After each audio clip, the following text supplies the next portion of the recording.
যা অনুমান করা হচ্ছিল শেষ পর্যন্ত সেটাই হলো।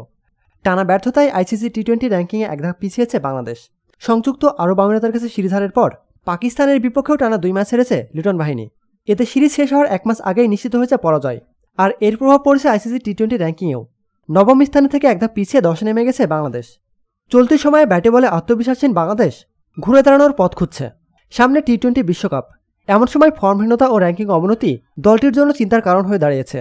টেস্টে ভালো অবস্থা নয়, বাংলাদেশের অবস্থা নবম স্থানে। টানা 4টি টি-20 হারার পর বাংলাদেশ পয়েন্ট খুঁজেছে 5টি। বাংলাদেশের রেটিং পয়েন্ট এখন 220।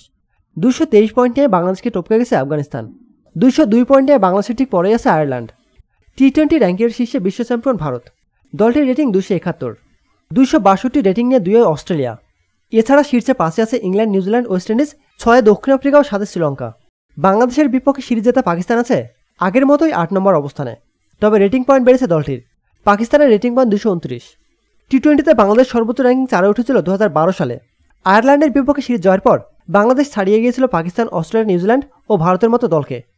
সেই সিরিজের পর টি-20তে বাংলাদেশের ওপরে ছিল ইংল্যান্ড, দক্ষিণ আফ্রিকা ও শ্রীলঙ্কা। প্রতিনিয়ত খেলাধুলার আপডেট জানতে লাস্ট পেজ নিউজের সাথেই থাকুন। এতক্ষণ আমাদের সাথে থাকার জন্য আপনাকে জানাচ্ছি বিশেষ ধন্যবাদ।